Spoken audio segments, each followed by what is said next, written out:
સાંભળી ભગવાન કેવા મીડા છે, વળતા બોલ્યા છે શિવ રાય રે તમે સાંભળો મયાય રે, સેવા કરી ચડાવે જળ રે એની કાયા કરું નિર્મળ રે, સેવા કરી ચડાવે સુગંધ રે એની ઉદિકનું ધન ધન રે, સેવા કરી ચડાવે બીલી પત્ર રે ને ધરું સોનાનું છત્ર રે, સેવા કરી વગાડે ગાલ રે ને કરી નાખું છું ન્યાલ રે, નારી પાણી બુદ્ધિ તમારી રે આપતાનો રાખીએ વારી રે, હું તો ભોળા નાટકે વાવ રે હવે કપટી નાટ કેમ થાવ રે.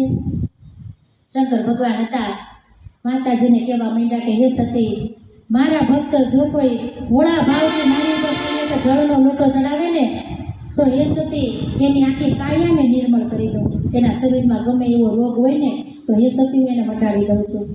અને જો કોઈ મારી પૂજા કરી અને મારી ઉપર એક બીલી પત્ર ચડાવે તો હે સતી એને ઉપર સોનાનું છત્ર કરી દઉં, અને જો કોઈ મારી પૂજા કરી મારી ઉપર સુગંધ ચડાવે તો હે સતી હું એને જ્ઞાન કરી દઉં છું. શંકર ભગવાન કહે છે કે જો કોઈ મારી ઉપર પૂજા કરે અને મારી ઉપર સુગંધ ચડાવે, કેવડો પુષ્પ ભસ્મ આવા સુગંધી દ્રવ્ય ચડાવે ને તો હે સતી એ ગમે એવો ગાંડો હોય ને તોય હું એની બુદ્ધિને ધન્ય ધન્ય કરી દઉં, એને ડાયો કરી દઉં. અને જો કોઈ મારી પૂજા કરી અને મારી સામે ગાલ વગાડે ને તો હે સતી હું એને જ્ઞાન કરી દઉં. ભગવાન કહે છે કે મારી પૂજા કરે અને મારી સામે ગાલ વગાડે ને તો એને કોઈ પાસે માગવા જેવું ન રહેવા દઉં, એને હું ન્યાલ કરી દઉં. પણ આપણે ભગવાનના મંદિરે જઈ અને મહાદેવની સામે ગાલ વગાડીએ છીએ ને એ મહાદેવ કહે છે મને બહુ ગમે છે, પણ પાર્વતીજી કહે છે મને નથી ગમતું. શા માટે? ભગવાનને ગમે અને માતાજીને ન ગમે એવું શા માટે? પણ જ્યારે દક્ષ પ્રજાપતિએ યજ્ઞ કર્યો હતો, યજ્ઞમાં માતાજી અને ભગવાનને આમંત્રણ આપ્યું નથી. અહીંયા માતાજી હતા એ વગર આમંત્રણે દક્ષ પ્રજાપતિના યજ્ઞમાં જાય છે. અહીંયા શંકર ભગવાનનું દક્ષ પ્રજાપતિ યજ્ઞ ચાલુ હતો, એમાં શંકર ભગવાનનું ત્યાં સ્થાપન ન પાડ્યું. માતાજી હતા એ શંકર ભગવાનનું ત્યાં સ્થાપન પાડ્યું નહીં, એટલે માતાજીને ક્રોધ ચડ્યો છે. આપણા ઘરે બ્રાહ્મણો આવે ને ત્યારે યજ્ઞ કરે ત્યારે શંકર ભગવાનનું સ્થાપન પહેલાં બનાવે છે, ભગવાનનું સ્થાનક હોય છે. એટલે માતાજીએ ભગવાનનું ત્યાં સ્થાનક ન જોયું એટલે માતાજી હતા એને ક્રોધ ચડ્યો. એવામાં દક્ષ પ્રજાપતિ છે એ ભગવાન અને માતાજીનું અપમાન કરે છે. એવામાં માતાજી હતા એણે પોતાનું શરીર છે એ અગ્નિકુંડમાં હોમી દીધું અને જમણા પગમાંથી અંગૂઠામાંથી અગ્નિ પ્રગટ કરી અને માતાજી છે અગ્નિકુંડમાં હોમાઈ ગયા છે. અહીંયા શંકર ભગવાનને ખબર પડી કે માતાજી છે એ અગ્નિકુંડમાં હોમાણા છે. એટલે શંકર ભગવાન હતા એણે જટા પછાડી અને એક દૈત્યને ગણને ઉત્પન્ન કર્યો અને ગણને કીધું કે જાઓ તમે દક્ષ પ્રજાપતિના યજ્ઞનો વિધ્વંસ કરી નાખો. અહીંયા આ બધા ગણ આવે છે અને દક્ષ પ્રજાપતિનો યજ્ઞ હતો એનો વિધ્વંસ કરે છે. અને શંકર ભગવાન આવી દક્ષ પ્રજાપતિનું માથું કાપી નાખે છે. દક્ષ પ્રજાપતિનું માથું કપાણું એટલે બધા દેવતાઓ હતા અને બધા બ્રાહ્મણો હતા એ ભગવાનની સ્તુતિ કરવા માંડ્યા અને શંકર ભગવાનને કહેવા માંડ્યા કે પ્રભુ ગમે તેમ હોય ને પણ યજમાનનો યજ્ઞ ક્યારેય અધૂરો ન રખાય.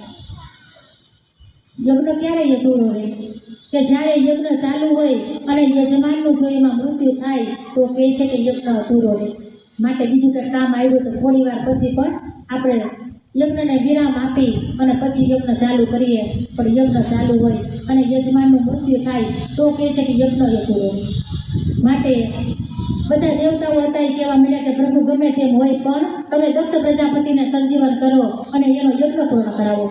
અહીંયા શંકર ભગવાન હતા એ એક બોકડાનું મસ્તક લાવે છે અને દક્ષ પ્રજાપતિને ચડાવે છે. આપણે દેશમાં ગામડામાં ઓલા ઘેટા બકરા લઈને ચરાવવા જાય છે અને ગાલ વગાડીને બોલાવે છે. એટલે માતાજીને એમ થાય છે કે આ મારા મંદિરમાં આવી અને મારા પિતાની મસ્કરી કરે છે, એટલે માતાજીને ગમતું નથી. આપણે મહાદેવના મંદિરે જઈએ તો આપણે ગાલ નહીં વગાડવાના પણ 3 તાળી પડે, કેમ કે માતાજીને ક્રોધ ચડે ને એવું આપણે ના કરે. ત્રણ તાળી પાડી શકીએ પણ જાય નહીં વગાડવા. અહીંયા માતાજી હતા એને શંકર ભગવાન કહેવા માંડ્યા કે એ નારી તમારી બુદ્ધિ પાણી સુધી છે. આપણે બાયું સહી 500 વાળી હાડી પહેરીએ કે 5000 વાળી પહેરીએ, આખા અરીસામાં દેખાતા હોય છતાંય પાછું વાળી અને પાછળથી જોઈ છે. હું આપણે નાતે હારા લાગતા હશું?